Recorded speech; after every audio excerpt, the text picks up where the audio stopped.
The following program contains scenes and language of a frank and explicit nature. Discretion is advised.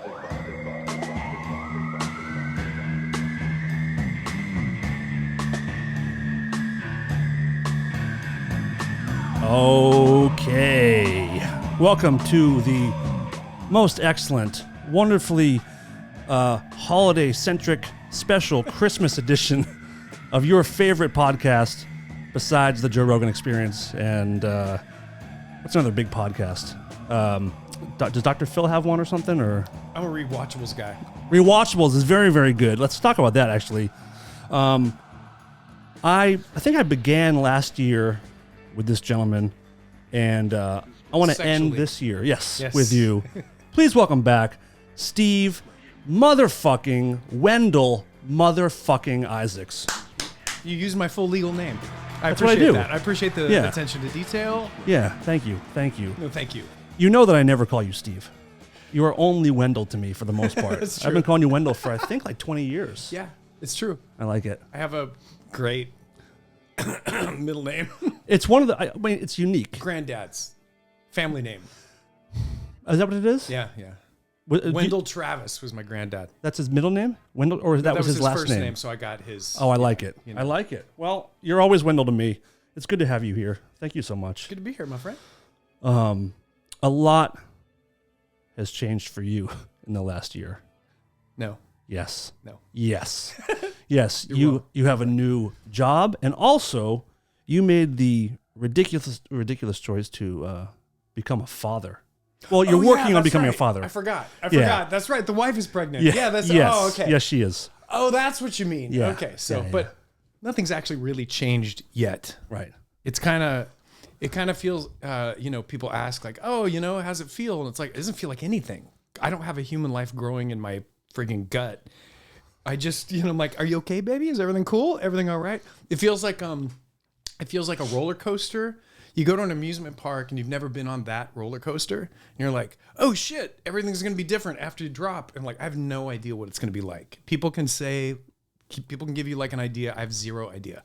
The difference is this is a roller coaster that's going to last for the rest of your life. I know. It's way scarier than a roller very, coaster. very long. And if you hate the ride, I mean, you can get off. You can be a deadbeat dad and just bail on the kid, but you can't. That's the only way. That's the only way to do. Dad, yeah. But let's not do that. Planning not to. When are you due to become a father? May 1st. Jesus Christ. Right? That's so soon. We just hit the midway point where they do the ultrasound and they, look at the like fingers and the toes and the whole thing. And it looks just like kind of I saw the picture. It's a beautiful child. It looks like a really bad screensaver, like about 80% of the time. Then all of a sudden you're like, oh, whoa, crazy face. And then the rest of the time it looks like an H.R. Giger, like absolutely alien sketch. But when they do it out of clay at first, before they mold the actual alien, they sculpt it out of clay, totally a big globby undeveloped. clay. Yeah. It looks like when like raver guys will take drugs and then put on iTunes and watch the like Equalizer, the thing that does all the those guys. Yeah, not me, other people, not you. But that's what your baby looks like, one of those Equalizers. Yes. Beautiful. Yeah, it's a beautiful child. It's a great iTunes 1.0 music visualizer. Yeah. Yeah, that's gone now. I don't think they have that anymore. They do. You have to look for it. Oh, of course. You have to look for everything in iTunes. But it's not that great, and there's no other options to it. Yeah. It used to be like you could do this or you could do that. Yeah. They really like underplayed it. I think it's an Apple T. Annoying. I shouldn't even know that. Do you or V. Do you feel even remotely prepared to bring a child into the world? No, not at all. Not in the slightest. I do watch your cats when you're away. Yes, thank you. And when I'm there, I also use your restroom, only for number twos. That's where I do all my number twos when you guys are out of town. And you have your aim is a lot to be desired. A little splatter, but whatever. It's not a big deal. Friends. But you have the dad books in your bathroom, like the Survival Guide to Being a Dad or some shit. Yeah. Is that one of them? That's the one I have. Yeah, I don't have any. That's the one I've got. I thought I saw a pile of them, but just the one. Have you actually learned something from those books? Oh yeah, totally. Yeah, so like, I've got the preparedness for dad book. We're listening to podcasts. So there's podcasts where every week you listen to the next episode and it tells you here's what's going on inside and here's what to get ready for.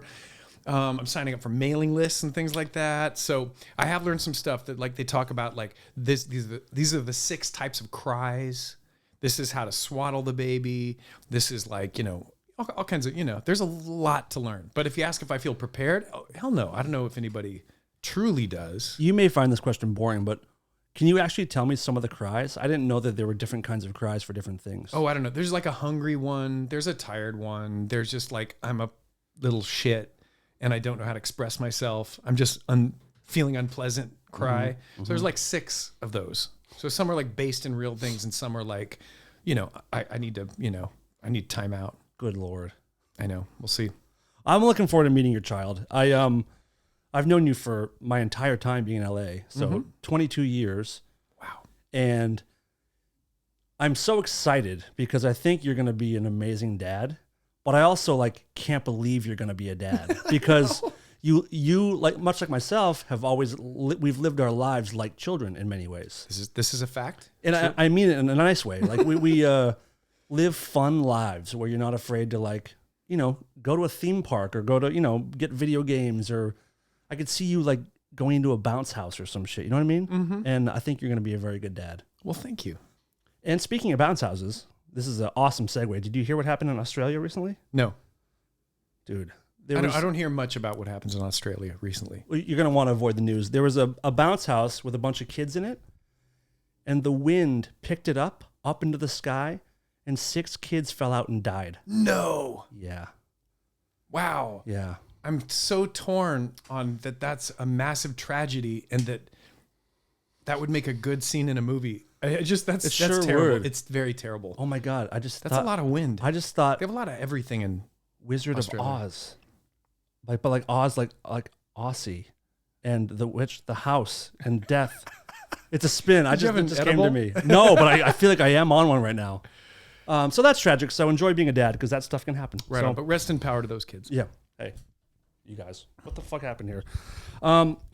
If you're watching this on YouTube, you may notice that we are in a new studio, and man, there's a lot of work. You're the first guest in the new studio. Thank you. I like seeing your bats. I don't know if I've seen your bats on the wall. You can't see them in the shot. But No, they're beautiful, legitimate baseball bats. Thank you. In frames on the wall. Yeah, we're in my home now. We're doing the show out of my home now, which we're gonna tweak this place. It's gonna be a work in progress.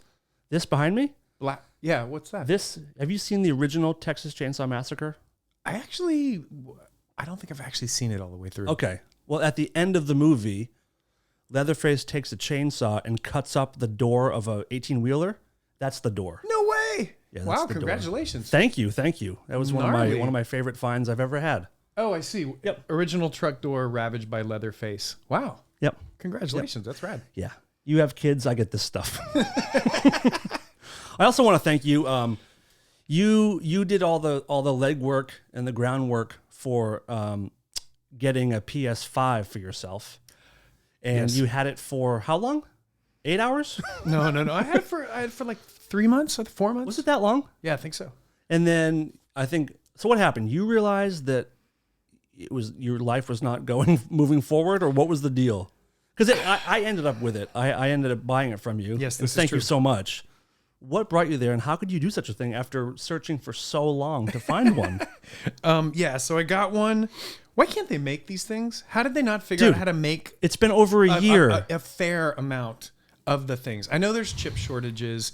Fuck that. Yada. It's been a fucking calendar year, and you still can't walk in and buy you one. Can't get one. Yeah. Like, first of all, this is the 5th one, PS5. If you're an idiot, the 5 means it's the 5th one they've made. And I'm glad you spelled that out for them because some people. We have a lot of idiots listening. A lot of idiots. But every PlayStation has been a massive success. You can assume that PS5 is also going to be a success.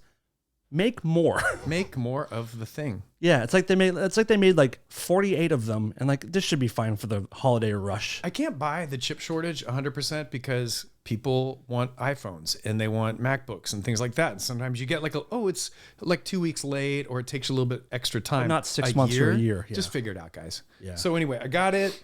It was great. I think it's one of the ugliest pieces of consumer electronics ever. I hate how it looks. There's not a flat line on it anywhere. It's absurd. It doesn't look good up, sideways. They give you a little plastic thing. So if you place it flat like this, like horizontal, you have to put that thing under so it doesn't wobble. And if you put it like this way, you also have to use that little thing. You shouldn't need a fucking little thing to put the thing on anything. It should be its own stand.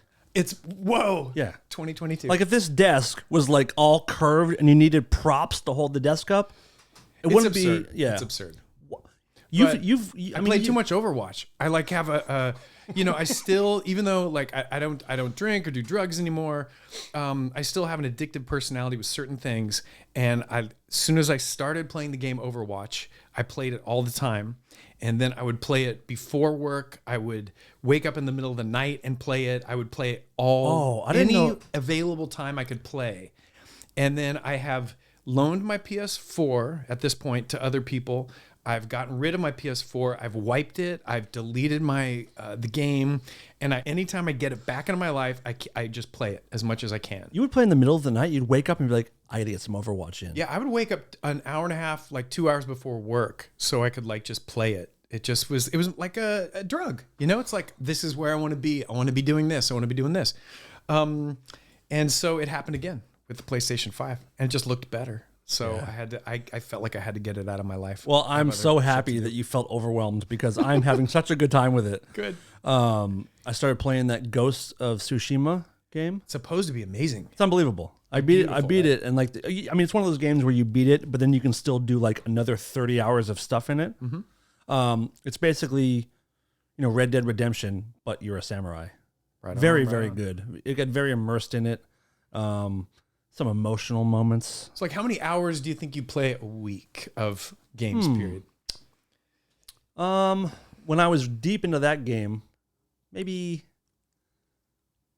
15, 20. Doesn't seem too bad. Yeah. Well, 20, half a work week. Yeah, I guess. But like, my work I have a very weird job. So it's not like I'm up in the morning, go to work, come home from the office. It's like when I work in spurts of 3-4 days, and then I'm off for like, you work in spurts. 6 months. Yeah, I work in spurts. Like a whore. I've heard. Yeah, I'm good at it. But when I get into a game, I like you. It's all I want to think about. Like friends will be like, "You want to go to dinner?" And I'll be sitting at dinner, and I'm done with my food, and we're having good conversation, and I'm like, we should probably wrap this up because totally. I got some samurai shit to do, and I'm not happy here right now. I got goals. I got things I'm working on. And much like we're in the golden age of television, we're also in the golden age of video games. It feels like. Oh yeah. And you also you walked into my house today with a box, and I was like, how nice. He brought like donuts or like treats for us. You fucking brought VR to my house. Yeah, I thought we could geek out afterward for a little bit. Tell me about what you got and what I'm looking. What are we in for here? Well, I feel late to the party. So at work, VR's been happening and blah blah blah. I mean, the first time I tried VR was like 1991 when I was in New York for MTV. It was around then? Yeah, it was around then. And they had like there was like a club called Limelight where all the bands played and everything. And they had like, that was the first time I tried VR because it was like a thing at a club where you're going over there and trying the thing. And, of course it sucked. And VR's never quite been ready for prime time. And I've never really I'm like, we are just a ways away until the thing is comfortable to wear. And you don't need to hook it up to a bunch of expensive stuff and fuck with it. It'll never be mass market. Like, just like, I'll wait. It needs to be sunglasses you put on or something like that eventually, which is what it will be. Better than what it's been. Yeah. So finally we've hit all these kind of like different plateaus, and we had a Vive, I think Vive, the setup that's hooked to a PC. We had that at work, and it was really good, and I was really impressed with it, but I was kind of like not consumed with trying it a lot. Like I did it a bit, and I was just like, okay, it's over there, and didn't really mess with it. So, Zuckerberg has been just super into the damn VR to the point where he just pivoted his whole company into metaverse focused and bought Oculus a few years ago. And Oculus made the first legitimate, really consumer mass market trying to be like the iPhone of VR. And so everything up till last year, you had to have it hooked up to some kind of computer to do the processing. But last fall, they got this Quest 2, and that's what I just got. So this has been out for a year, and it's friggin' great. It's friggin' great. So I've got a couple of friends who are really bullish on VR, And they were like, dude, it's time. It's like, get the thing. It's like the iPhone of VR. It's ready. You don't hook it up to anything. You just put it on your head and go for it. And obviously the resolution isn't as kind of perfectly crisp as you would have with something hooked up to a PC, but I'm not fucking with a goddamn PC. I don't need a PC in my life, you know? Like I don't need that mess. You're an adult. I'm an adult, Yeah. you know? Apple, come on. Right. So I brought it over because I got one like a few days ago, and it's super fun. And the amount of times I sit there in my room going like, oh, holy shit. Wow. Like, so what are you looking at? Like, what is it? So you don't, it's anything you download, you know? Whoa. So you're not like playing games on it. Yeah. Oh, you are? Of course. Yeah. Well, I didn't know, like, because you don't have a system. I didn't know if like you needed a just PlayStation. all the processing is in the thing. It's its own. That's my it's its point. own. Yeah, yeah. Oh, I see what you mean now. So like, Much like our listeners, I am an idiot. like all the processing is in here, right? And it's frigging, it actually is really, really good. So I see why Zuckerberg is like really trying to get everybody into it. Wow. And so I'm like downloading, you know, there's like It's so Ready shooting Player One. games, and there's like, you know, there's Resident Evil and Star Wars games and stuff. But then there's just really fun, like exploration movies. They have like one of the first things I checked out when I just sat down and was like clicking around, like, holy shit, where do I start? Was a 9/11 documentary. And I tapped it, and then all of a sudden I'm like flying over New York, and I'm looking straight down and getting vertigo and being like, holy so crap. that works. It gives you like, remember the old Omni theaters we used to have when we were younger? Yeah. Like the huge, which now is like, you know, the huge theaters. But so you get the feeling, you feel like you're soaring. Yeah, there's one game called Richie's. All my friends told me to get Richie's Plank Experience first, which is a really simple game. Okay. And the first thing it does is it puts you in an elevator, and it sends you to the top of this building, and it opens up, and you walk through this elevator, and there's like a wooden plank. And you look out, and it's a city, and you get like, holy shit. And you just need to walk on the plank, and that's the first thing. There's no it just says, it doesn't even tell you what to do. You just walk on the plank and go, oh, I feel crazy. I swear to God, I'm getting nervous right now thinking about it. And it says, you know, have somebody around so you don't like fall over or anything. And I'm like, screw that, April's asleep. And I'm walking on the plank, and I'm like, well, what is there to do? I'm just gonna like walk off the plank. And I walk off the plank, and it's fucking intense. Like you go, and you're like, ah, and then it whites out. And I was like, that was eerie. I mean, it's really, really So good. are you literally walking, or you have controllers that makes you really are? You're walking. So you have controllers. There's a couple different ways you can get around in these worlds, right? This thing you can either sit down if you're like, I want to watch Netflix, or I just want to be sitting down and move around these worlds, and I don't feel like moving around, or I don't have available space. Right. You click a button, you say, I'm going to do stationary mode. Or you click a button and say, I'm going to like make my guardian boundary, right? Oh, got you. So then you use one of your controllers, and you can see through those things. There's cameras. Okay. So like all of a sudden you see black and white of your actual room. So it's like I have 20 square feet. I'm going to walk the perimeter, and this is my... You take your controller and shoot it like a gun and go... And then it remembers it. And then it remembers that that's your guardian boundary. So any game where you're walking around and you're like picking things up and stuff like that, when you get near to your actual wall, you'll see like a force field kind of show up. It's super cool. So some games you were like physically walking around, or you're like working out, or like exercising. I mean, it's nuts. And then some you can just sit down and like I want to be lazy and move around like Resident Evil with just my fingers. Fucking A. I think you're going to like be kind of into it. We have a mutual friend, Jason Crawford, who is very deep in the VR world. He must have sent you on all kinds of VR. Oh, well, when he was making games, when he was making stuff, we would go over and like try out some of the stuff he had. There was one he had. It was like it looked like a cartoon, so it didn't even look realistic. But it was like a castle with like moats and bridges and fire and stuff. But it looked like South Park. It looked like, you know, it didn't look realistic at all. And at one point, you're walking over a bridge, a cartoon bridge, and on either side is like a big drop and a pit of fire. And he goes, go walk over to the edge of the bridge. I'm like, okay. He goes, now step off. He's talking next to me. Like I have the goggles on, but he's talking at me. He's like, step off the bridge. And I'm like, okay. And I go to step off, and I can't do it. Like I'm literally, my body is literally walking. He had like a warehouse set up with perimeters and stuff. And I could feel my brain being confused because my logical brain was like, this is a game, just step off the edge. But I also felt my survival brain being like, don't step off the edge. And I could weirdly feel them each competing with each other, and I couldn't step off the bridge. It was such a weird thing, and that didn't even look real. So I can't imagine where we're at now with shit. Right. I want to wrap up the show now, and it's been 10 minutes. I think that's probably pretty good. All right, Merry Christmas, everybody. I appreciate it. What a good time. A blast. That's fun. Yeah. That's fun. I think you'll really like it. So, what kind of stuff are you liking most? Like exploration stuff, flying over cities, or I'm only just getting started, and they got this cool thing where if you download any game or any experience, you have 2 hours of playtime, and you can always get refunded. Oh, so you can just like try shit out and be like, wasn't it for me later. I tried a workout thing yesterday and like I'm all sore, and that was pretty neat. Oh shit. Beat Saber is kind of the big hit where you're shooting shit and it's like Tron and it's coming at you and there's like music packs. But I got like this list of things my friends have been saying, oh, you got to check out this and that, so I'm like going one by one. Now, is that compatible with gaming systems at all? If you wanted to connect it, it is its own thing. It's its own platform, yeah. Wow, but the thing I want to check out that my buddy David Lazaro is my kind of like one of my VR gurus, and he's super into this, like very, very in. Is the social experiences. Okay. Like VR chat is a big one.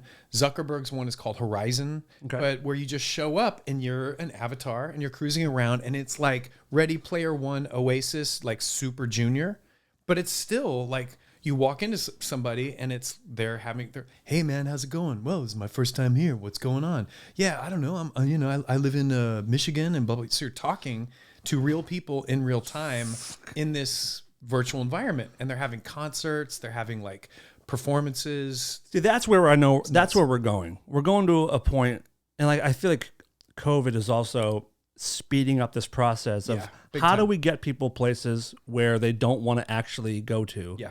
Like you want to see Foo Fighters play in Brisbane, Australia, but you don't want to leave New Jersey. Pay $15 and you can Good call. Think about it, Take that, Australia, you fucking pieces of shit. You heard it from Steve Isaacs. Or was it a Foo Fighters dig or an Australia dig? It was a New Jersey dig. I'm surprised you missed that. Yeah. Why would you want to leave New Jersey to go to Australia? Well, everyone would want to leave New Jersey, Steve. Right? Yeah. Wasn't that your scenario? You live in New Jersey and why would you go to whatever. Anyway. Virtual concerts. So you're gonna be a dad. No. So virtual concerts, and we're going to get to a point where I think filmmakers are going to start making films where you will be the actor in the movie, where you will be, it'll be a first person. Remember, do you ever see that movie Maniac with Elijah Wood? No. It's a remake of a movie from I think the 70s, but the whole entire movie is shot through the point of view of the killer. And Elijah Wood is the killer. So the whole thing is just his point of view, the whole movie. Oh, wow. And I think we'll get to a point where films are going to start being made for VR and for that sense. Oh, they got him. Like, oh, totally. Yeah, we're like you're wait. you're the thing. Yeah, totally. Fucking A. Yeah. Wow. There's people. Yeah, there's definitely like movies in there, and it's your perspective, and you relate to it. And, What was that movie that? What the hell was that movie with Ray Fiennes? Strange Days. That's what I feel like we're getting there. Minute. Yeah. I think it would probably be kind of cheesy to watch now, but the idea of it where it's a black market. If you haven't seen the movie, it's a black market. Where you're like, you buy people's real memories. Yeah. You trade on the black market. It's like drugs. Did it. Yeah. The book Neuromancer. It's called SimStim. Yeah. So there's like you buy people's murder experiences or sex experiences, whatever it is, and that is what VR is going to excel at, and I'm all about it.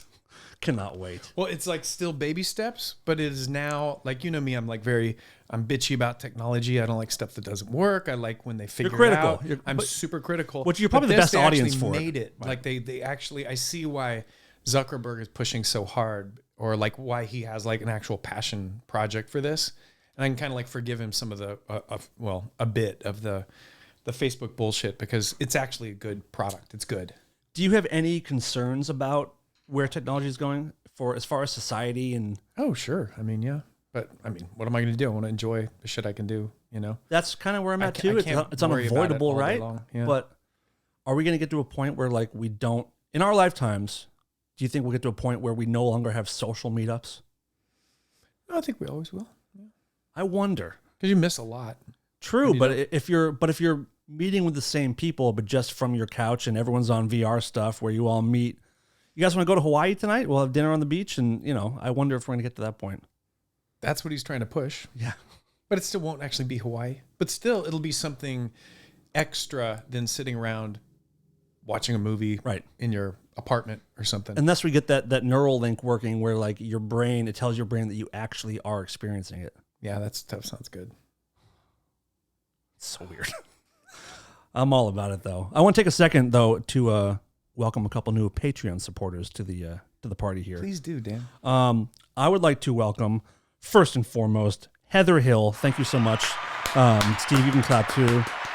Heather is our first patron to join the Money Pit tier, which is $50 a month. So thank you very much, Heather. Very, very kind.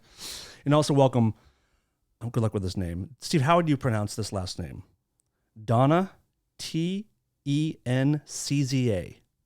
Tenza? Tencza. Tensa? I'm going to say Tenza. Tensa. Donna Tenza, thank you so much for the upgraded account. You also, it's very good to have you here. If anybody else would like to join our Patreon, you can go to patreon.com/rareformradio, choose a tier that works for you. Each tier gives you more and more benefits. So if you want to support this show directly, that's the best way to do it.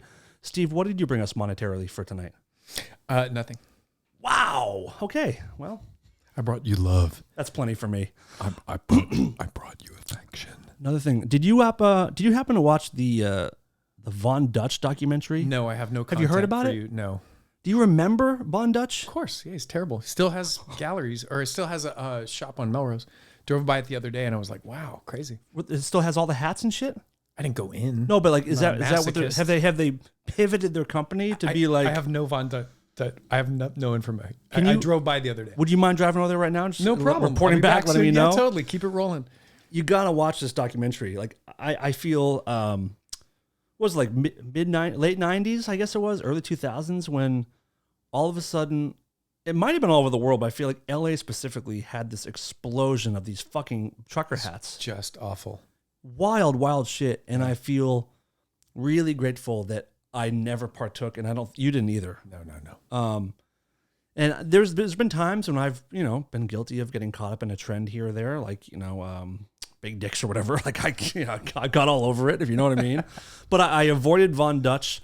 I avoided True Religion jeans. Affliction?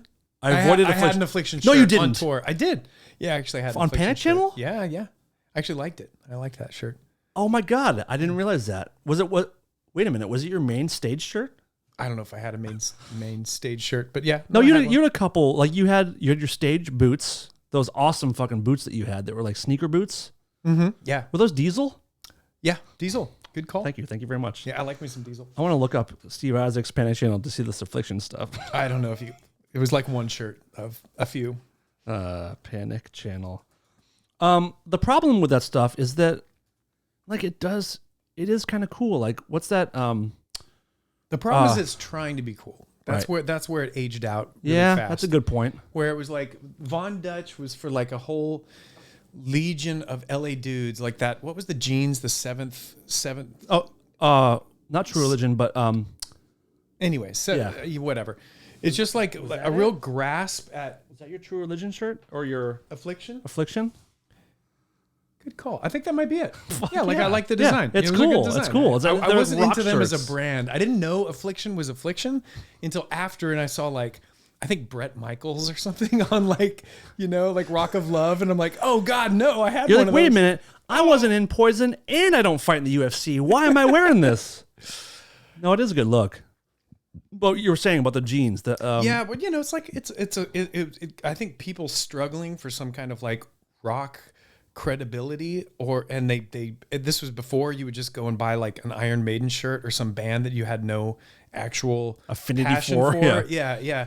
And so there would be this region of shitty ass Von Dutch, shit Affliction. This is awful. It was really retina piercingly designed poorly. It was terrible. And it was if you watch the documentary, I didn't realize that Von Dutch was an actual guy. Like he was like this European. Was he? I mean, he was all about American hot rods and like he was like an. Isn't he French? Christian Audigier. Audigier, but Von Dutch is a man. There's a man named Von Dutch who was like an old. Appropriated his identity for the brand. But if you watch dude was, I think, European kind of. Audigier came later. He came later in the process, and he's the one that made it what we all came to hate. Oh, interesting. So originally, I'm not going to give away the whole documentary, but you realize that it was like in the documentary that it was run like a cartel. The company was run like a cartel. It was started to pay homage to this like tattooed hot rod guy who like built cars, and he did like this really weird. He was all about pinstriping. He was like an old timey James Dean type guy. And these like SoCal, Venice skater guys, two or three guys decided to make this company called Von Dutch to kind of like have like a hot rod cool line of like trucker hats and like maybe a couple patches and shirts and stuff. And through their business dealings, a lot of people got screwed over, and somehow Christian Audigier came into the picture and turned it into this high fashion Paris Hilton Chihuahua wearing like company thing, and it's a wild ride. Highly recommend it. Right on Amazon? Yeah. Amazon or Hulu, one of Cool. the maybe Hulu actually. I think it's on Hulu. Right on. So if you guys, it's a 3-parter. A lot of our listeners always ask for stuff to watch, so I would say that's a big one. Are you watching anything good lately that you're loving? I was going to ask you, like, what was your like? This is the end of the year episode, right? Yeah, this is coming out before the end of the year. This is our little bit post Christmas. Actually, what day is Christmas? We should have come up with our top lists. Christmas is Saturday. Okay, this is pre-Christmas, so this is our Christmas episode. All right. Actually, hold that thought. Our listener, Kuhn Browers, who has been writing these amazing jingles for us, wrote us a Christmas song. And unfortunately, Heidi, our co-host, couldn't be here tonight. Darren, our board operator, also couldn't be here tonight. I don't know why. But hence my appearance. Yes. No, you were going to be here regardless. But Kuhn wrote us a Christmas jingle. Would you like to hear it? Yeah, hell yeah. It's really nice. This is really, very touching. Rare Form Radio, I'm wishing you a very Merry Christmas. Rare Form Radio, you are my favorite show. Rare Form Radio, you're bringing joy to millions of dick fucks. Rare Form Radio, Slovakia especially adores. Rare Form Radio. Wow, that's great. Yeah, dude, very nice, beautiful. He threw some good references in there. So our Patreon supporters, those are our dick fucks. Todd named them dick fucks right before he bailed on the show. Okay. But dick fuck stayed, and it's become a very endearing term for our most loyal listeners. I can tell. You didn't have to explain that. Yeah, of course, obviously. I just like to dumb it down for like I mentioned before at the top of the show. A lot of dumb listeners, so I gotta explain everything. And then I don't know if I told you this or not, but when you have a podcast, you get emails from iTunes to let you know how your show is doing. We got an email last year, and Todd hit me up. He goes, "Dude, you're never gonna believe this. Like, it's working. The show is working. Like, we're making it. It's like we're getting popular." And he sent me a screenshot, and it says that, "Congratulations, Rare Form Radio is the 135th most popular comedy podcast in Slovakia." That's amazing. So there's 134 better comedy shows, not just podcasts, but just comedy shows in Slovakia. Yeah, but still, so it's kind of touching. And you're here with me right now. I mean, lucky you, dude. Hey, Slovakia. So isn't that great? Laugh it up. Yeah, take it. Here comes more comedy. Hopefully we're climbing the charts over there, but like, that was a very. So since then, you haven't gotten hit with like, you're now 127. No, I think we might be sliding. I don't know. It might be going down. Yeah. But that was a very, we put a lot of hard work into the show, and that was a brutally humbling email to get. Like, imagine if you put your heart and soul into a film. There's been a lot of movies that like flop, where like 300 people will go opening weekend, like nationwide. That's what that email felt like. It was really, really sucky. No, I think it's kind of awesome. It is, and we made it. We're proud. Shit. Like we feel like we're a Slovakian show now. We got to represent. We might have to make shirts, which that's your job. You got to make us a shirt, a Rare Form Radio shirt, but like on the Slovakian flag kind of thing. Okay. I need it like tomorrow. No problem. Just in time for Christmas. But okay, we're talking about shows. Something I've loved recently that I hope you've seen it. Have you watched Reservation Dogs? No. Oh I'm curious my about God. it. I love me some Taika. So Fucking great. Really? It's Okay, so great. That's the one about, it's like 4 Native American teenagers like on the reservation. And it's really, really funny. There's some super heavy moments. A lot of cameos from some of my favorite comedians. Bill Burr's in there. Nice. Bobby Lee's in there. Kurt Fox has a role in there. But very, very, very well done. Cool. The creator is Sterling Harjo, is the guy who like wrote and directed it. Mm-hmm. And who's the Taika Waititi. And he's done all kinds of great shit, right? Oh, Films. yeah, he's Like he did Thor Ragnarok. Jojo Rabbit. He's Jojo Rabbit, played Hitler in Jojo Rabbit. The new Thor, Love and Thunder. For a while he was working on Akira, but he's putting it in the back burner, which is making me sad because I still want somebody to make that movie. But he's amazing, guys. He was Hitler kind of a genius. in Jojo Rabbit? Yeah. Oh, that's funny. Did you see Free Guy? No, is that the Free Ryan, Guy is that the great. Ryan Reynolds one? That's It's basically great. Grand Theft Auto or whatever? Yeah, it's I was so surprised. It's fucking really good. But he plays the bad guy. It's you would actually love that movie. I like him a actually lot. Smart. Like He's someone that makes he's one of those actors that like he truly makes Reynolds films better. or- Yeah, Reynolds. yeah, but I mean just the concept of it and the like it's about Yeah, give us the loose pitch here. it's like a non-player character. He's a non-player character in a video game and he becomes sentient. And what does that Explain what a non-player character is. when you're you're out there like shooting things and doing stuff, it's the little characters that have scenes and move the story along and things like that. So he's just this random bank teller in a video game. And so, there's tons of special effects but where He that doesn't premise could be know very that he is. stupid, He doesn't know that he's that he person? becomes sentient at a certain point. He all of a sudden he's like it's remarkably clever and it's super funny. Like, and it's one of those movies where I'm like, holy crap, they're actually like, I thought it would probably be pretty stupid, but I'd heard some people say, oh, you should see it. It's actually great. And by the end, I was like, I can't think of one scene I'd change. It was a great movie. Fuck yeah. Yeah. It was good. That might be the movie I watched tonight. That sounds pretty great. And you can go really wrong when you're trying to represent like game culture. Like movies usually go wrong. It's like when they have, or like computer culture and they're trying like, oh, here's the hacker. And like, I was about to say the movie Hackers. Like I know nothing about it's- hacking. I love that movie, but I know that hackers were like, we're not that fucking lame. Come on. movies have a hard time, representing a subculture. And games is not even a subculture. It's mass media, but still it has its own thing. And not to say that it was completely on target and the, deep gamers would be like, oh, this is bullshit. But they tried to represent game culture. And I thought they did a really good job for a mass market movie. Did you think that Ready Player One did a good job, bad job, or somewhere in the middle? Not a great job, but it was a fun movie. Mm-hmm. But a way better book. The book was great. Like I loved the book. And the movie was so different as movies are. Of course. And it became just like a Warner Brothers IP.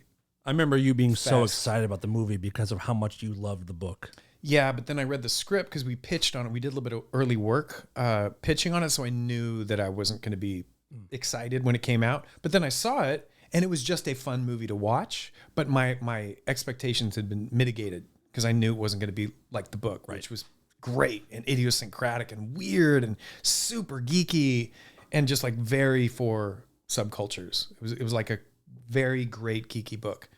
But the movie was, just a big pop. Fun thing. Mm-hmm. Yeah. Mm-hmm. But your favorite shit this year? Movie wise or Anyway. show? I mean, Reservation Dogs, as far as a show, is way up there. There's a show on HBO called The Other Two, which is we talked about a couple weeks ago, but it's like basically Molly Shannon has 3 children, and one of her children is basically Justin Bieber, like this super pop sensation kid who's ultra famous, like multimillionaire. And then she has 2 kids that are like, that's her youngest kid. And she has 2 older kids who also want to be in entertainment, but no one gives a fuck about them because they're just the older brother and sister of like basically Justin Bieber. Mm-hmm. And it's really, really funny. Great acting. HBO show, 2 seasons. Really funny. Highly recommend that one. Cool. What else did we just watch? It was really good. Fucking A. There's just so much good TV. It's amazing. It's such a wonderful time. I watched a really heavy movie called Nitram recently. Netram. Nitram. It's Martin Nitram. Backwards. Oh, okay.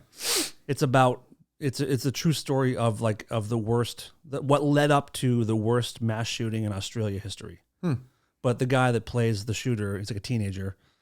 Won Best Actor in Cannes or something, but like an incredible performance. But right on. I mean, it's a very heavy Australian podcast. Sorry, Australia. The pod is heavy, deep with Australian stuff. And I've been there. There's way more good than there is bad. I promise you. Australia is a wonderful place, but if you just base your opinion on Australia from this show, you're not going to want to go there. I only based my opinion on Australia from Shark Week. That's good. Yeah, that's also bad though. Like if you go there, you're either going to get eaten by sharks, you're going to be mass shot, Gators, or you're going to be thrown out of a bounce house when you're a 7-year-old child. That's so dark. It really is. So dark. Like, what a way to go. But right before the holidays, and like they're probably at a birthday party. You know what I mean? And there's a bouncy house like on your block, one block down. Don't think for 1 second that was not the first thought I had when I saw that today. You're doomed. Get out! Get out of there! Save yourselves! Get out, mate. Did you smell the fire too when you pulled up? No. Yeah, there's a fire near here. Like people that don't live in California probably know, but this place burns down every year. And like there's like 5 or 6 times a year you smell the smoke, or you get to your car and it's covered in ash and all kinds of bullshit. We live in the end times, buddy. What else is going on? Oh my dude. What? I saw a story. I'm gonna pull this story up. I couldn't believe this is real.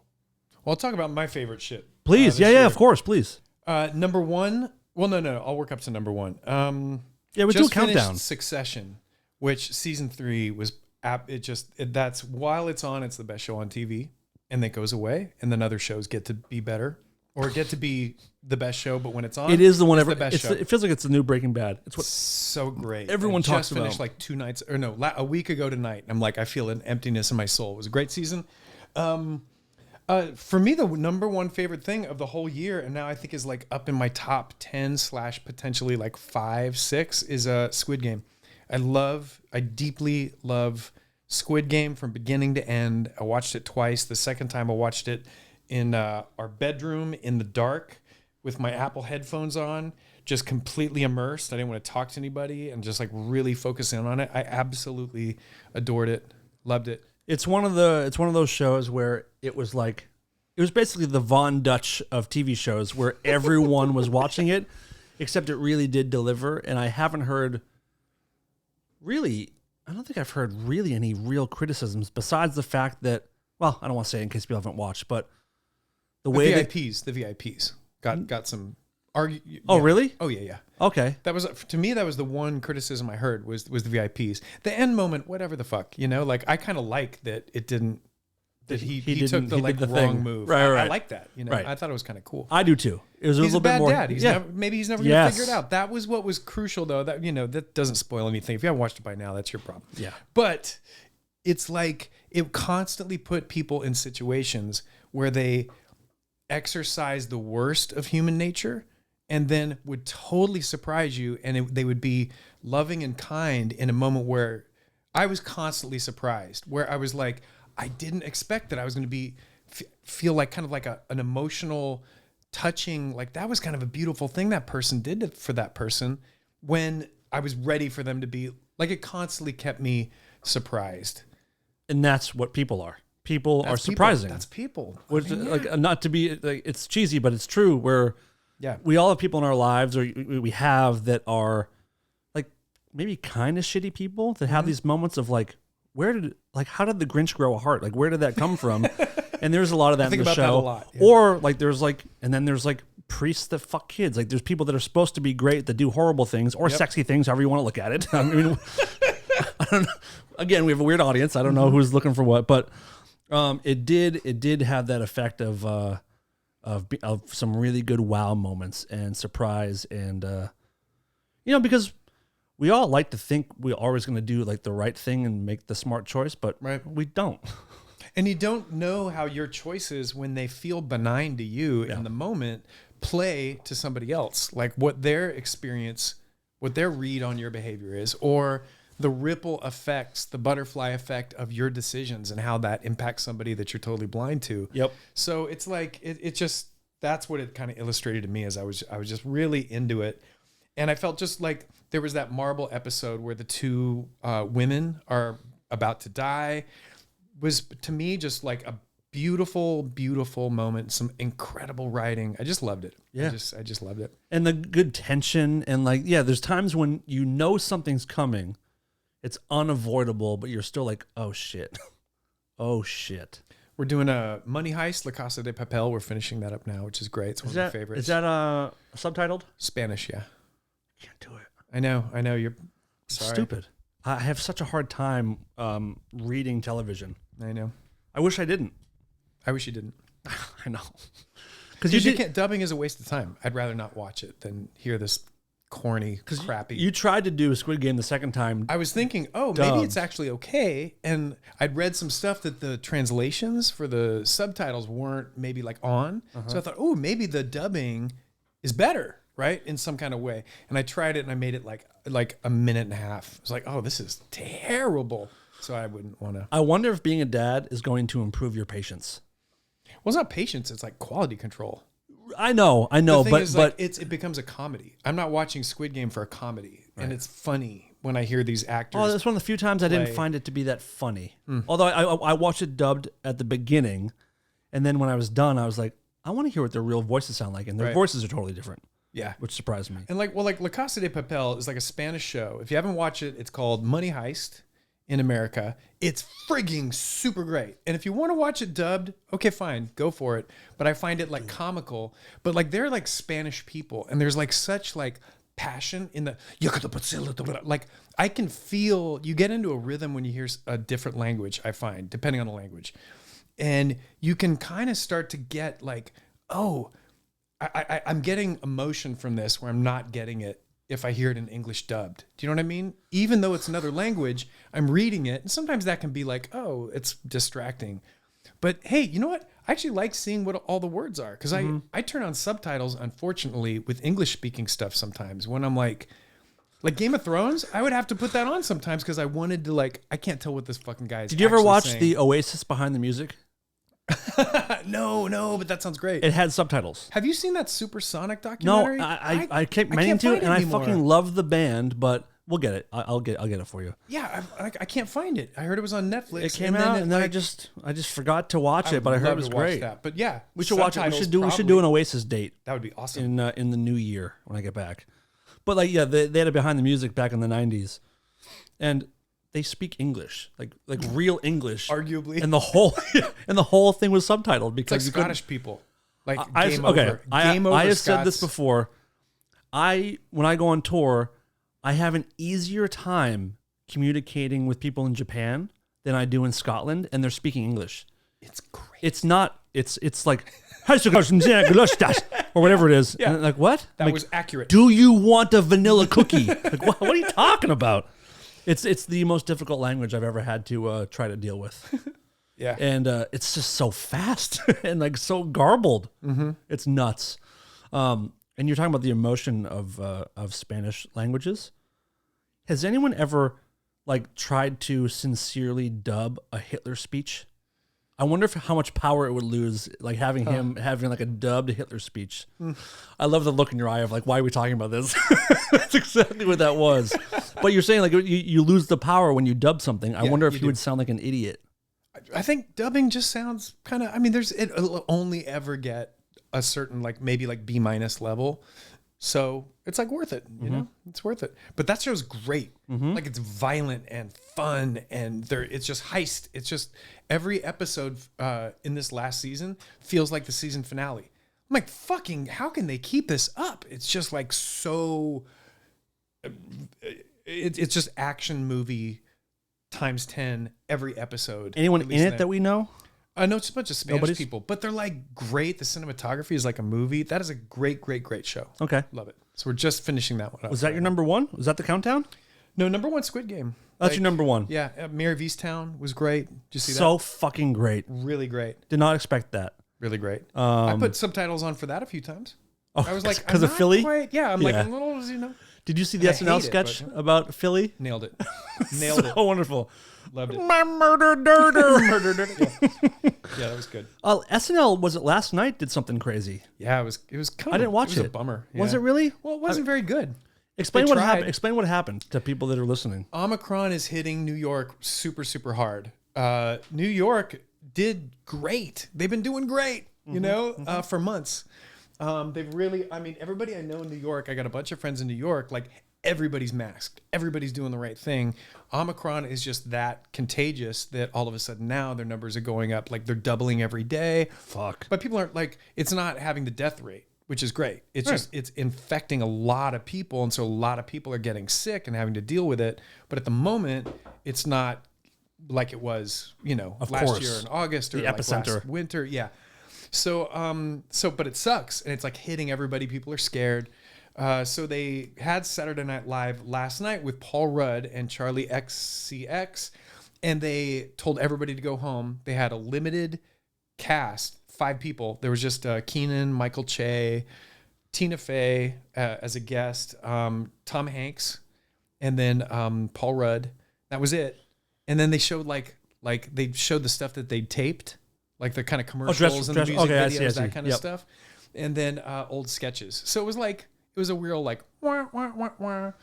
They tried, but just like it was just kind of like, oh shit. I haven't watched it yet, but it feels like the kind of thing where like even though it may have missed, it's going to be one of those SNL moments where like, yep, that time they did. It was this. special because it was real, and that's great. You know, it was like it documented a moment. And no crowd. There was no crowd. There was Tom Hanks in the audience and like Tina Fey and somebody else and they would rotate. So no laughing. And no. actually, the fun thing, well, no, they did have laughing, so I think they were just having like the the crew or the like what Bill like juice it up. Bill Maher all year was and like Fallon, they would have their whole crew in the stands. Yeah. John Oliver, you know, would have nobody, would have no laughing. Yeah, and that's a funny show. But you know, so it was to your point, it like documented things, which is great. It was a moment, but it was like, you know. I was looking forward to I watched Saturday Night Live religiously. It documents everything since I was like 12. Like I watched it and paid attention to it because like that's the moment. Even when it sucks, I watch it. I mean, I'll give up halfway through if it's actually terrible. There's some hosts where I'm just like I can't just give me Weekend Update and then I'm done watching. Right. A lot of times I'll watch up to update and then give up because like the sketches. This has been a great year though. It's been a great year. I've been hit or miss on Trump, watching. Yeah, it's been great. Yeah.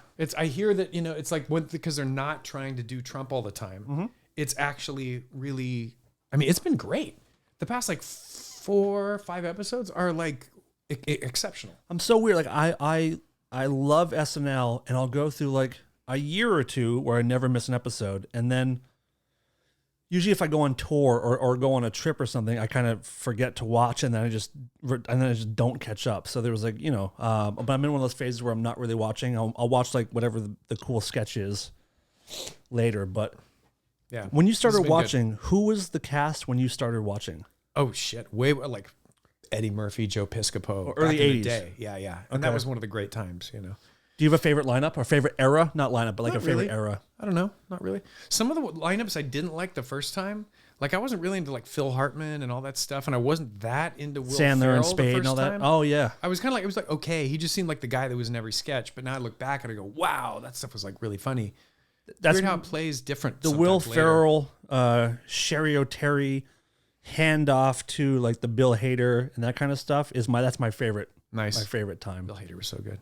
Wonderful. Yeah. He's one of the all-timers. He feels like has like a Bill Murray feel as far as Totally. like an all-timer. I gotta see that Barry show. Everybody says that show's great, and I keep forgetting to watch it because there's too many damn good shows. I watched the first season. You'd probably love it. I watched the first season and just it didn't totally grab me, and yeah, people love it. Mm-hmm. I couldn't hang with it forever, but what are you gonna do? Right on. Who am I? I don't know how to. I don't even know how to read. Did you see the Spider-Man? I'm going to. Everybody's I'm excited about it. The Spider-Man. It's actually doing non-pandemic numbers. It's doing great. Wow. It's like the fourth biggest opening or something ever, winter opening ever or something. It did like about $500 million globally. It's like, and that's not streaming, right? That's just theaters? Just theaters. Okay. Yeah. I've only done one movie in the last 2 years. I've been in the movies once. Did I go with you? No, I went and saw Quiet Place 2 is the only movie I've gone to. Saw it in theaters. Yeah. And I'm fine with going. I just don't want to yet. I don't want to go yet. I don't know why. I do. Damn. I like watching at home. I can sit here and eat ice cream, and I have the surround sound. It's not the same. You're right. It's not the same. Like Dune would not have been the same. Not that it was the best movie ever. It was really good. Yeah. But in IMAX at the City Walk was like I'm sure like gnarliest like cinema watching experiences I've had. And it wasn't like I wouldn't say like it was really good. Yep. It was really good. I didn't love it, but it was really good. But the experience of watching it there, I can imagine, I loved. Because I came over and watched it with you guys at your house. You'd already seen it, but we had like a Dune night a couple months ago, and I can completely see how that would be different, sound design wise, and just the landscapes would be different at IMAX, right? For sure. And I probably would. I enjoyed the movie, but I think I would enjoy it more. Like Shang-Chi, saw Shang-Chi at home because I missed it in the theaters. What's that? Shang-Chi. What is it? The Marvel movie that was just this one. It was fantastic. Was it? It was perfect. I never even heard about it. What is it? With the Asian guy? Didn't hear about it. Dan, we live in different Americas. But we don't. It was the last Marvel movie. Oh, dude, I love Marvel movies. I have not heard of this movie. You're a racist, that's why. Yeah. I'm not going to watch no Wuhan Marvel film, dude. Dude, it's super, super good. With like Awkwafina and the whole... Oh, I'm not a big Awkwafina fan. Oh, she's great. She should be in all movies. You didn't see like billboards and commercials and... Oh, that looks familiar. He hosted Saturday Night Live and there was... I thought it was the sequel to Crouching Tiger. Well, it's like it's written Shang-Chi, but when you see the movie, it's actually pronounced Shang-Chi. So you read like it behooves us to like say the shit right after. Anyway, I didn't catch it in the theaters and then watched it at home, and it was like fucking great. Where Eternals wasn't. Okay, Eternals was like remarkably off. Is that the show? No, that was the other Marvel movie. That's the last two Marvel movies. I'm out. I guess I'm out. When you drive around, you see like billboards and so. If you ask, with like Salma Hayek and like the guy from Game of Thrones, the Eternals, you didn't see any. I've heard of it, but I thought it was a TV show. No, yeah, I see what you mean. Now it's getting confusing. Yeah, no, I see what you mean a little bit because there's like Hawkeye, the Disney Plus. Don't care about Hawkeye. I didn't watch WandaVision. But what I'm saying is that they show up and it could. I think some people they could maybe be a little. You ask my wife when you walk out, talk to her and ask her how oblivious to the world I am. No, I believe that. Thank you. Sure. No, you're right. No, I'm totally with you. So there. I have lived in this building that I'm in for going to 13 years. And last year or the year before, we were talking about this building, and she goes, "Do you know what color our building is?" And I was like, what color it's painted? How is it? Blue? Light blue? No. Steel blue? But you shouldn't know. You've been here a few times. Yeah. I didn't know the color of my own building. What is it? I think it's green. I think it's green, but I'm not positive. It may have been painted. Interesting. Like if I came into this house and she like maybe repainted the walls, I might not notice right away. Wow. It's weird. That is a little weird. Like I don't. I'm closing my eyes right now. Do you know what color my eyes are? Brown? They're green or they're hazel, I guess. Yeah, but that's. I don't know people's eye colors. Questionable if I truly knew. Like they're dreamy. Your right eye is a little bit darker than your left eye. Totally. Yeah, I'm oblivious, dude. And I think as far as the Marvel movies, I think I just know like the main players. Like I know Or superheroes. I know Spider-Man. I know the Hulk. I know Batman. I don't know Xing Shua, whatever his name is. Well, neither did I.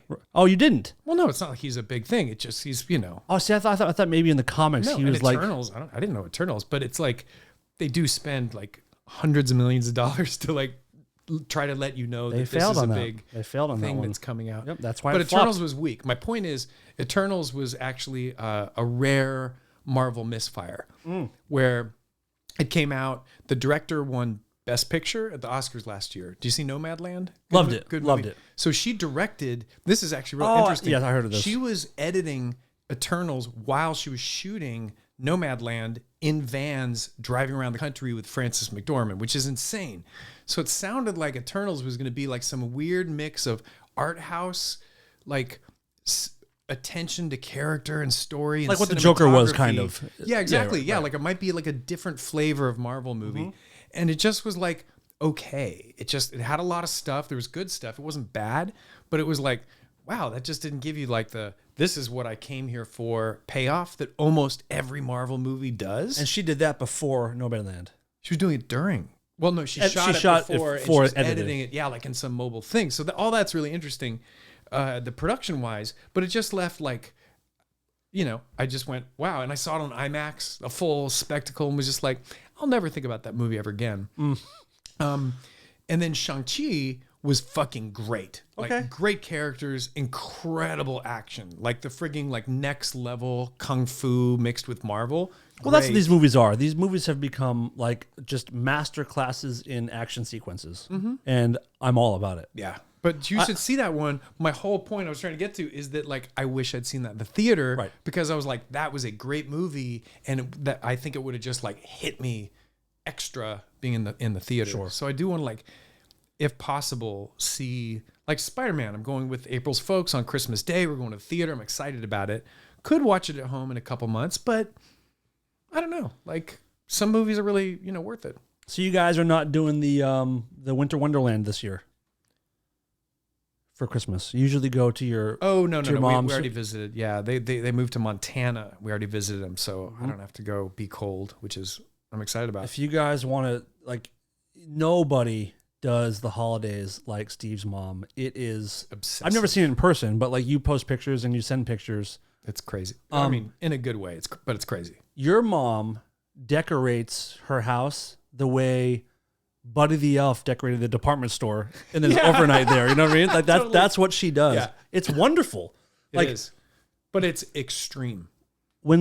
When that stuff is not set up, does she have another home that she keeps the boxes full of Christmas stuff in? You would think. Where does it go? Yeah, I don't know. Well, it's actually my folks' place is always about 70% Christmas, and she doesn't know it. She's like, "Oh, I'm going to put Christmas up," and I'm like, "Ma, forget it." She's 92 out. It's just you're only putting that extra level of Christmas on it. It's always pretty Christmassy. Really? Oh yeah. So is that far and away her favorite time of the year is Christmas? Yeah. Does she do it for 4th of July or it's a steady pulse of Christmas. She is Buddy the Elf. She's Buddy the Elf. She lives it. Yeah. It's a beautiful thing. I think that aesthetic she just really likes. She likes that cozy home thing. So there's not like, there's not like inflatable Santas on the lawn or anything, but it's just everything is red and green and there's twinkle lights everywhere. And it's like, it's beautiful. It's really nice to go home to. I like that. Because it also, if you know Steve the way I do, like you are a big holiday guy, and so am I. I love holidays too, and it's obvious kind of where you kind of get that from. Oh, yeah. It is in your DNA. Yep. We went and drove around, looked at Christmas lights last night. Beautiful. Yeah. This neighborhood that we live in is pretty nice for the lights. We went One of the best. We went to Altadena, which was trash, and I don't recommend it. Don't go to Christmas Tree Lane. It sucks. Went to Pasadena, Hastings Ranch. That was great. And then we came back here to Toluca Lake just to look at that Lily Hall house. The one that usually has like hundreds of pumpkins. Lit up pumpkins, that place that looks kind of like Tudor house, castle-y look. It's called the Lily Hall house? It's called Lily Hall. Okay. Yeah. It's just, the Trader Joe's Street where it hits Moore Park? Yeah. That's it's like some famous movie songwriter lived there. They call it Lily Hall, blah, blah, blah. Anyway, go there before the end of Christmas. Okay. It's extreme. Are you going to be here for the Christmas parade? No, we're leaving the 23rd. Or else we'd totally come. That's one of the best things. We did that. What, was super cute. Did we do that last year? Last year. It was last year? No, they didn't do it last year. Oh, 2 years ago. 2 years ago. Walked around, you see there's like a parade with all the floats, and It's very emotional and very, very lovely. It's one Emotional? of the. You get emotional? I kind of do. I kind of do. Soft. Especially to like do it with friends and walk around. And I don't know. Christmas gets me more than any other holiday as far as like. Christmas is always like with my family, you know, aunts, uncles, cousins, grandparents, before everyone was divided by politics. You know, Christmas truly brought everybody together. And you know, my grandmother would play piano and we'd sing Christmas carols. And every year there was 19 grandkids. And every year she knit us new sweaters. And each one worse than the last. 19 sweaters a year? Yeah, something like that. Maybe she did it for at least 10 years. Wow. Until she selfishly died and then she couldn't make them anymore. But like those my younger years of, you know, singing Jingle Bells with all my cousins and like handing out presents Christmas Eve at my grandmother's house was just the best time ever. So that's what gave me my adoration of Christmas. Nice. Just go to Hastings Ranch. It's great. It's awesome. I'm down. It's like street after street after street, and you just drive one street and you go, oh wow, that was cool. And then you look and you go, oh, that one. They all have a different theme. Can't do any of it this year though, unfortunately. Oh really? Yeah. Are you leaving soon? Yeah, we're taping this right now on Sunday, and tomorrow I have the Navarro Above Ground gig at the Fonda, the mental health, suicide awareness show, and then I'll probably get home from that at 1 or 2 a.m., and then we head to LAX at 5 a.m. to fly home. It's gonna be a rough couple of days. Wow. So that's my life. Cocaine. That's it, right? I should probably start. Yeah. Have you done cocaine a lot in your life? No. Luckily, I never had a real taste for it. I didn't really like uppers. I never liked uppers. I was always like weed or, you know, alcohol, psychedelics for a hot second. But you know, coke, thank goodness. Or else I think I would have. I'd be dead. I think I would have screwed things up. You're a pretty high energy guy, so I feel like that probably would not be the best move just for that you. edgy feeling the second cocaine isn't working. Yeah. It's just the absolute like most hateful feeling of having skin and living on the planet. And I was like, I'm not into this part. That's a shitty pitch. Yeah. For cocaine. Ooh. And people are the worst on cocaine.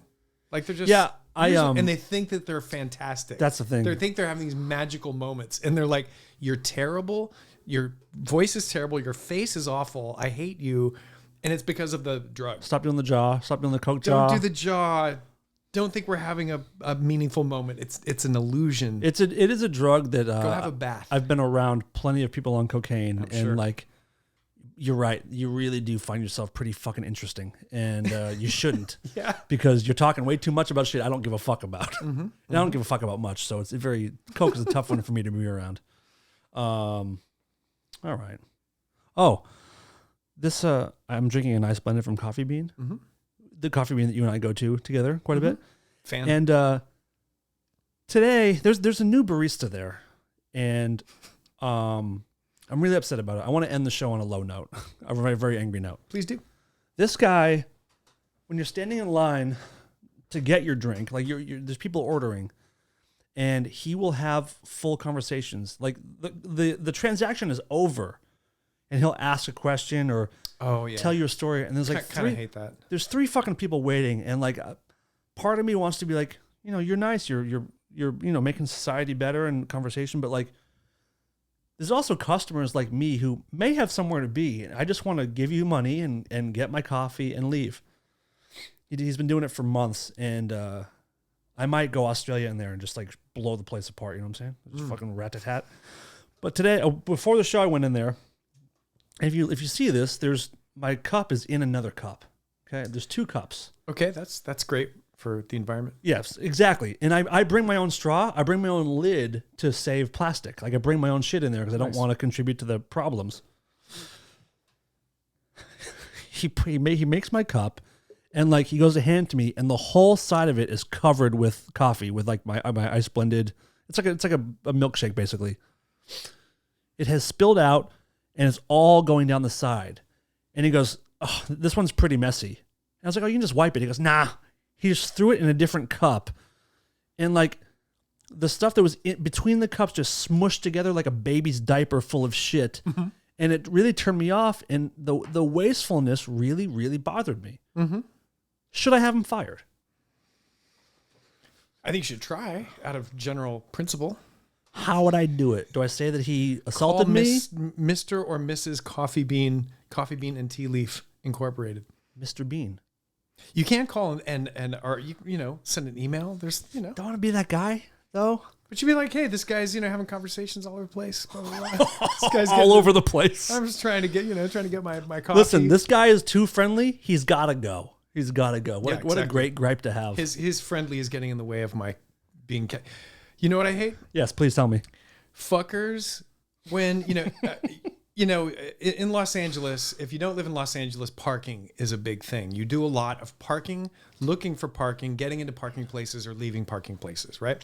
So, people, when there's a lot of people trying to get in, like Trader Joe's parking lot is kind of the epicenter of hell for that kind of a thing, or a mall where I was. All today. Trader Joe's are terrible. Every parking lot, it's like they're they too find the small. worst parking lot, Yeah. and like we're gonna put a Trader Joe's right here. Terrible, right?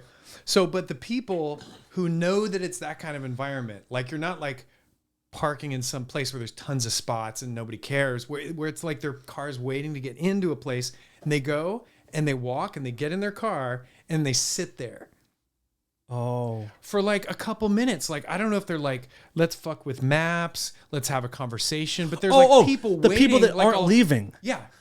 So you're not mad at the people waiting for a spot. You're mad at the people that don't get people that, get up and go. When I get in my car and I know it's that kind of thing, I'm like, oh, okay, baby, batten down the hatches. Come on, let's do this. I'm trying to get out like fast because I feel bad that these people are like, oh, God, finally I got a spot. Yes. So all those people need to go to hell with no Christmas ever.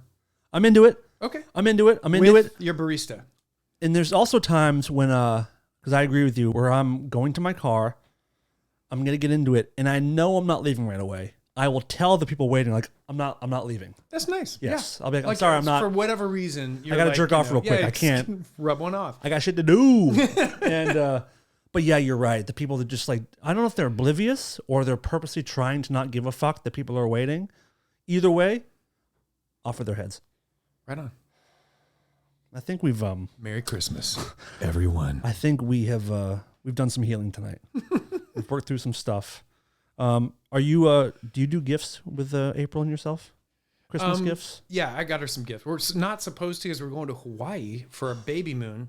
So we're having our last actual vacation forever. When are you going? 29th. Of this month? Me. Yeah, 29th. Yeah, this month. Oh. For the 5th. Well, unfortunately, I cannot watch your cats this time. I know. I'll be out of town. Thanks for That's lovely. What island are you going to? Kauai. I've never been there. I've never really been there. How long are you going? Are you going for 6 days, 5-6 days, a week? 7 days. Wow. Yeah, so, but like travel days, so like 5 full days and then a couple travel days. So this is your last vacation Ever. as single people, as single parents, or Last vacation in the definition that vacations have had to this point will never be the same. last It'll vacation. either be with a child, which and it'll worrying be about are you them. okay? What are we doing? Da da da. What do we want to do? What's our plan? Or leaving them with somebody that's to true. watch, and then Still I assume worrying. You're like, is everything cool? Blah blah blah. Are we okay? You know, like, so it's never without that other part. Or the next one will be when you're in your 70s or 80s, when your child is and like then you're grown or in college. I don't think I'll live that long though. I don't think I'm gonna see maybe I'll see my kid. Well, 20 years. Yeah, you maybe really- I'll see. You know. Do you really not think you're going to live to your 80s? Okay, yeah, I guess I'll live to my 80s, but you know, I don't You're know. a healthy enough guy. Enough. Yeah. Okay, so yeah, maybe they'll go to. Hopefully they get out of town, get out of Dodge, and go to college, and we can like go and do like the cruise ship thing. You're fine, dude. You have that Rob Lowe Fountain of Youth gene. So I think you're going to be He's okay. doing pretty good. That guy. Yeah. He is. 82 and he looks like he's 40. But you do have that. You have not aged much since I've known you. I'm trying. The balls are a little saggier. Ass is a little less attractive, but like the face, you still the moneymaker is on point. But you know, bunghole Tight like yeah. a toy guy. I have ass like a wizard, sleeve of wizard. Light doesn't even get in. No, it doesn't even. Well, cool. Well, enjoy your trip. Thank you. Merry You Christmas too. to you You too. both. Travel Thank safe, you. man. Thank you. Be for, careful out there. Thank you for being here for the big Christmas episode. Yeah. I mean, it was like wall to wall Christmas talk. We So really fun. nailed it. You didn't even turn on lights, dude. What the hell? Oh, you got like Christmas lights right here. We do it for the last second of the show. La la la la la la la la. Oh, how beautiful is that? I mean, come on. It's a Christmas miracle. Look at that. Dun, dun, dun, dun, dun, dun, dun, dun, dun, dun, dun, dun, dun, dun. I didn't get to the main story I want to talk about, but we can do it another time. Oh, really? Yeah. Do you want to end on this? I don't know. Is it a good story? It's like the dead Australian kids. It's pretty good. Okay. Let's talk about it. This headline. Let me take a puff of my inhaler. I'm so excited about it. So, did you ever watch that documentary called No. Okay, I don't think you knew what I was going to say. That was a very shitty But I have about response. a 90% chance that I didn't. It was a documentary about the Russian doping scandal for the Olympics. No. Okay, well, there's a documentary about these Russians who the entire Russian team was taking performance-enhancing drugs, and they won, and they were banned from the Olympics or whatever the fuck. Russians. In Saudi Arabia, I want to see how long I can hold it for. Yeah.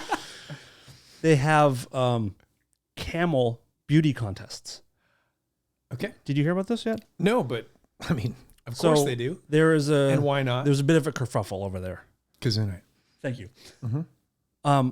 There's been quite a few breeders who've been caught giving Botox and plastic surgery to their camels so they can win beauty contests.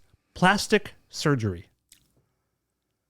Okay. Yeah. Can you fucking believe this shit? Wow. Dozens of camels barred from Saudi beauty contest over Botox and touch-ups. Botox injections, facelifts, and other cosmetic alterations to make the camels more attractive are strictly prohibited. And they caught quite a few of the owners, breeders, like altering their camels to win beauty contests. Yeah. Do they have like pictures of what it?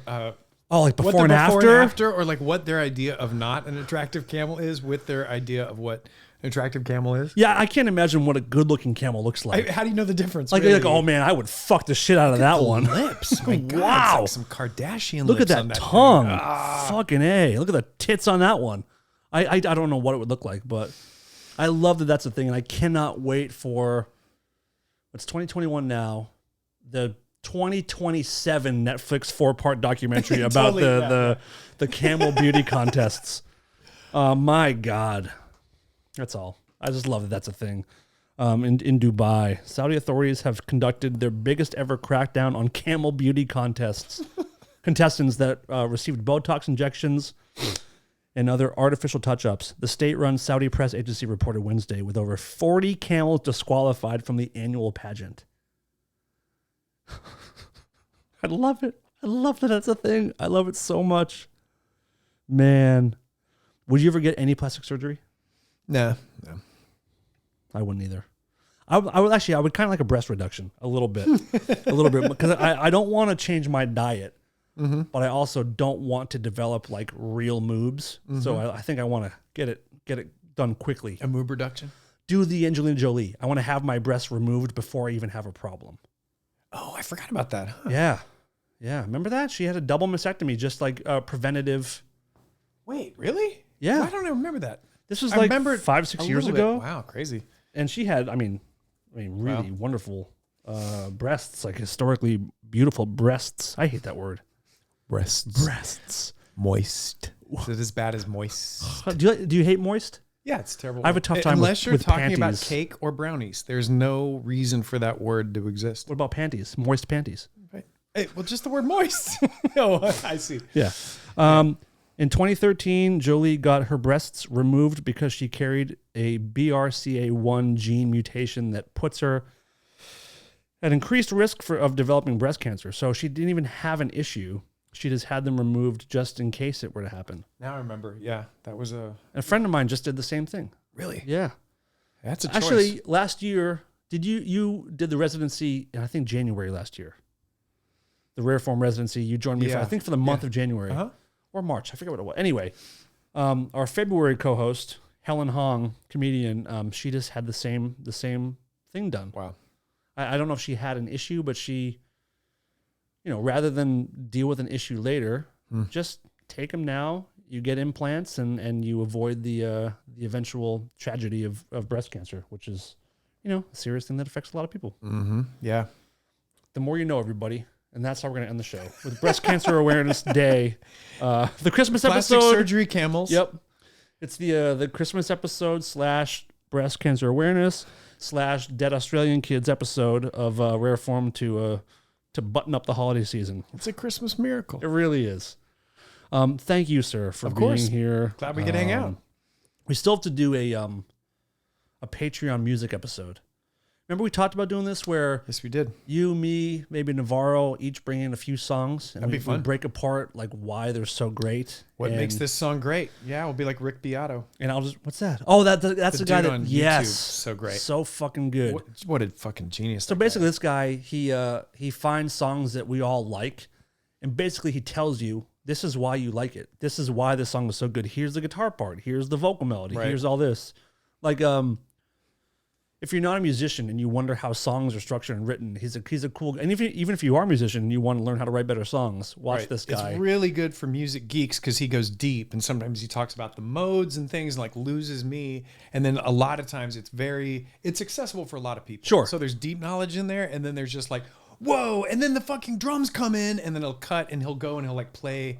He'll play that fill and let you know why that drum fill and how he's like, and then they just like take a breath before it kicks in.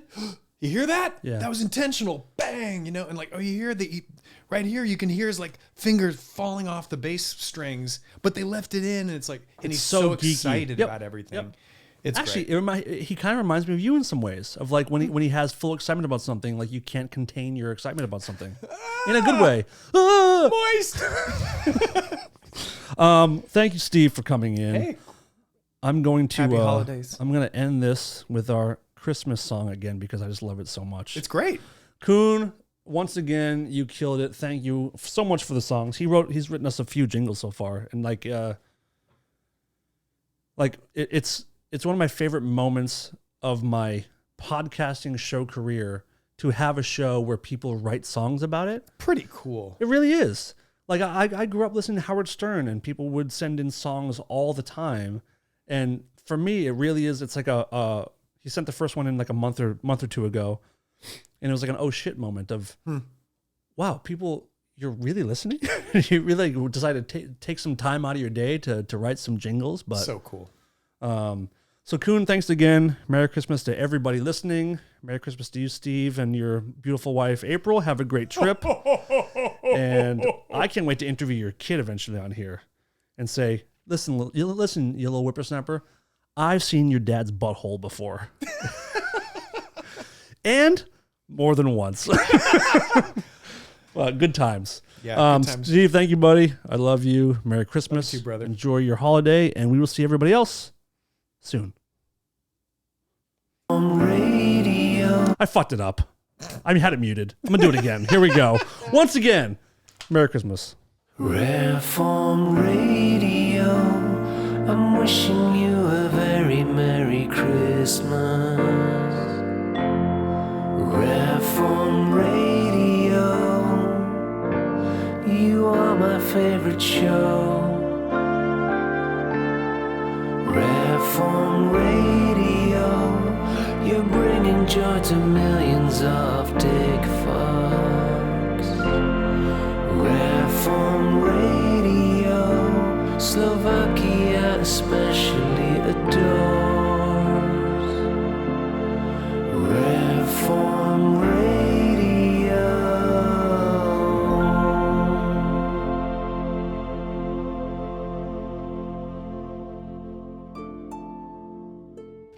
This is Lola, and I'm here to tell the world to stop being such pussies and listen to Rare Form Radio.